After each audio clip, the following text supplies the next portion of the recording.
Segundo o IBGE, quase 10 milhões de brasileiros possuem algum grau de deficiência auditiva, o que equivale a 5% da população do país. Um mal que, em muitos casos, poderia ser reversível com um diagnóstico precoce. Os problemas que afetam a audição são o assunto do bate-papo de hoje aqui no Viva Saúde. Mas o programa ainda tem muito mais para você. O futebol é o destaque de hoje do quadro Sua Saúde. Nós fomos até uma academia conhecer esse exercício feito com uma bola que promete fortalecer a musculatura e aumentar a força. Já no Vida Alternativa, a repórter Kátia Pinheiro vai apresentar a acupuntura, uma técnica que utiliza agulhas e sementes para melhorar o funcionamento do organismo. Tem ainda o Vida Saudável mostrando os benefícios do abacate. Então fica com a gente que o Viva Saúde já está no ar.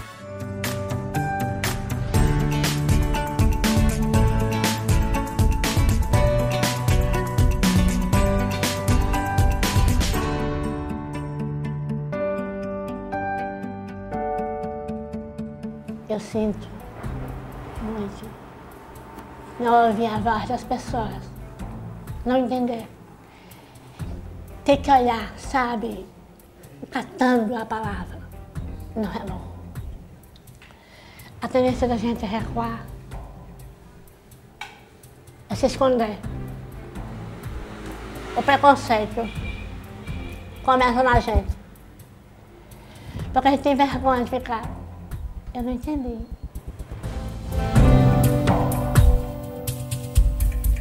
Lidar com a perda da audição é algo ainda difícil para Dona Maria da Graça. Um problema que foi surgindo aos poucos, mas que se agravou há 5 anos. Tive um linfoma, que graças a Deus estou bem. E quando terminei a químio, o processo que talvez eu já tivesse, ele acelerou. E eu começava a não entender as pessoas. Receber o diagnóstico de que o problema era irreversível não foi nada fácil. Deu um pouco de, como eu diria a você, angústia, porque eu amo ouvir voz. Eu amo ouvir música, amo dançar. E isso eu sabia, porque o médico foi claro, você vai perder totalmente. Não há condições de ficar boa. Os médicos não sabem ao certo o que provocou a surdez, mas suspeitam da combinação de fatores. Disse, a senhora tem já de anos atrás. É de família. Meu pai era um pouco surdo. Eu tinha tia que era um pouco surda. E meu primo, padre Everaldo, era surdo. Quer dizer, eu trouxe da família. E com a químio, diz ele que acelerou. Só que existe uns encontros que eu conversando com a minha médica, oncologista, a doutora Flávia, ela disse, nunca ouvi falar nisso, não posso dizer que não é. Hoje ela ainda tenta encarar o problema de cabeça erguida e se adaptar às mudanças de vida trazidas pelo silêncio. Eu estou fazendo um tratamento de aprender a ouvir com aparelho na universidade. Estou feliz porque estou ajudando as meninas a serem uma boa fonoaudiólogas. Isso me alegra a alma. Bom, para a gente entender melhor a deficiência auditiva, os vários tipos, os vários níveis, eu vou conversar agora com a doutora Isabelle Braz, que é otorrinolaringologista. Doutora, primeiro, seja bem-vinda ao Viva Saúde. Obrigada, é um prazer estar aqui com vocês. Doutora, eu comecei o programa dizendo que aproximadamente 10 milhões de brasileiros têm algum tipo, algum nível de deficiência auditiva. Ou seja, isso significa que é mais comum do que a gente imagina? Bem mais comum do que a gente imagina.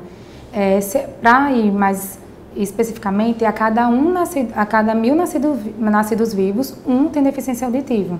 Para a gente ter noção. Então, isso já é uma incidência bem alta.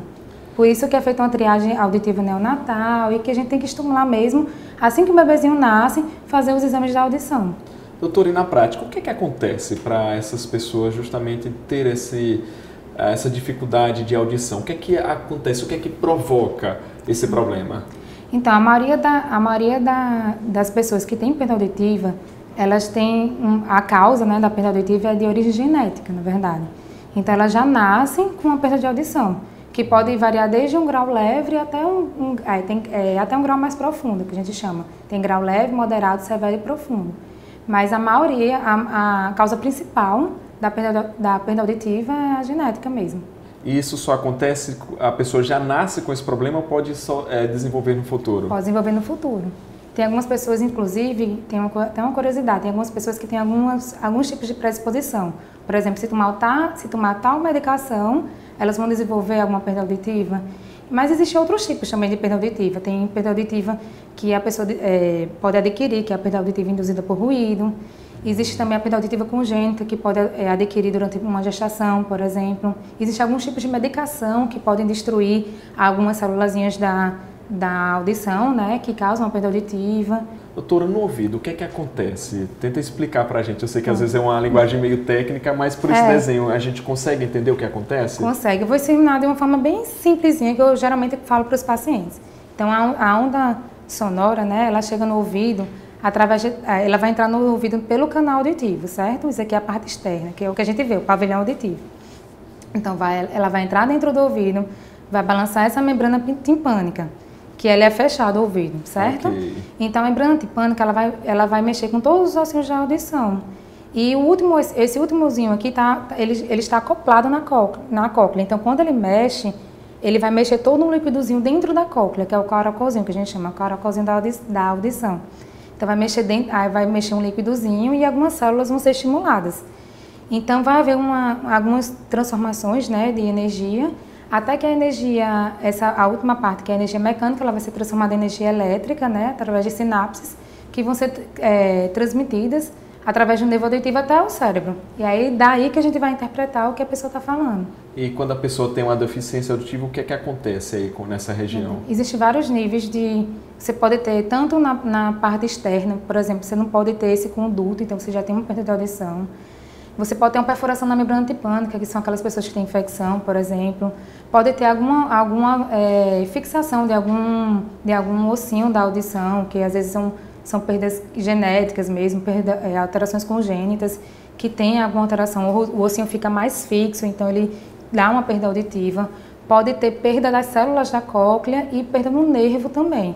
E até de origem central também. Alguns tumores, por exemplo, podem dar perda de audição. Então, como diagnosticar? Uma pessoa, é fácil de perceber que seu problema, você está com, que nesse ouvido eu não ouço melhor, e a gente só consegue perceber quando o grau já está elevado. Então, como é que as pessoas podem diagnosticar esse problema? Existem alguns exames que a gente consegue avaliar, né? Fazer a avaliação de quanto você está ouvindo.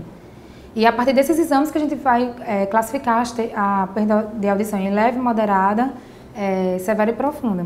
Isso você diz ainda na infância, ou seja... Na infância, existem os testezinhos que são voltados para os bebezinhos, as criancinhas e depois os adultos, né? Então, são diferentes as formas de avaliar. É mais, assim, a diferença maior, na verdade, é na infância mesmo, que tem alguns exames que a gente não consegue fazer porque a criança não reage, né? Não interage, na verdade, com você. Então, esses exames, ou seja, os pais têm que ter esse cuidado de, na infância, de levar no otorrino? Ou só quando apresenta algum sinal de que algo está errado? Não, é assim, toda criança, ela nasceu, ela vai passar pelo teste da orelhinha obrigatoriamente. Existem algumas crianças de risco, por exemplo, as crianças que nasceram na UTI. Essas crianças, elas vão ter que fazer outro tipo de exame, que é o exame para avaliar o nervo da audição, que é o BERA, certo? Então, essas crianças, elas vão fazer a avaliação e vai existir todo um protocolozinho, e ela seguindo esse protocolo, ela vai ter que, mais tarde, passar pelo otorrino, entendeu? Então, assim, todo esse é um acompanhamento que a gente chama muito profissional. É acompanhado pelo pediatra, pelo fonoaudiólogo, principalmente pelo otorrino também. Doutora, a senhora falou que tem alguns fatores que podem provocar essa perda auditiva, como medicamento, ruídos. Então, qual é a recomendação que a senhora passa para a gente saber se algum desses fatores provocou alguma perda auditiva? Então, qualquer sintoma que você tiver, você tem que procurar um otorrino, certo? Existem muitas pessoas que, por exemplo, eu tô com uma perda de audição, acho que é cera, aí passa a medicação e já trata, né? Mas você tem que ir para um otorrino para ser avaliado direitinho. Mas qualquer sintoma você precisa ir. E eu sempre recomendo que uma pessoa, uma vez na vida, faça a avaliação completa da audição. Porque se no futuro tiver alguma perda, aí a gente consegue ver como é que era antes, como era depois, avaliar e tentar tratar. Doutora, já que a senhora falou em tratamento, como é o tratamento? A surdez, ela é reversível? Existem alguns casos, por exemplo, infecções, perfuração de membrana tipânica, que através da cirurgia a gente consegue algum ganho, né, da audição. Mas, assim, na maioria das vezes ela não é reversível, mas existe tratamento, né? Existe a habilitação e reabilitação que a gente fala, que são os aparelhos auditivos, os implantes cocleares, que são alguns tipos de próteses, que são as próteses osteointegradas, como barra, por exemplo.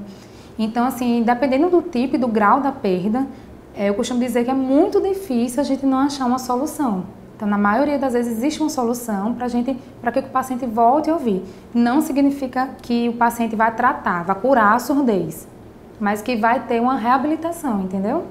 Entendi. A senhora citou aí o implante coclear, que é considerado até um método meio revolucionário, né, doutora? Será que a gente pode dizer assim?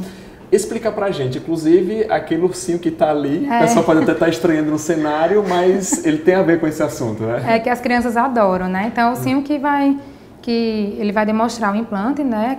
Que seria um aparelho retroauricular, que a gente chama, com antena, né? Então, o que é o implante coclear, né? O implante coclear, ele é um aparelho que a gente vai colocar dentro do ouvido, né? Então, nas criancinhas, na maioria das crianças que têm perda auditiva, elas vão ter um probleminha na cóclea, que é esse caracolzinho aqui. Então, essas células, elas não vão estar funcionando, né? Então, a gente vai colocar uns eletrodozinhos dentro da cóclea, como se fosse substituindo essas células. E esses eletrodos, eles vão mandar um estímulo para o nervo, que seria uma decodificação, né, das ondas sonoras. Então, vai haver essa anteninha aqui, vai haver uma captação das ondas sonoras. Essas ondas sonoras, elas vão ser transmitidas para um aparelhinho que vai ficar dentro do ouvido, através de ondas magnéticas.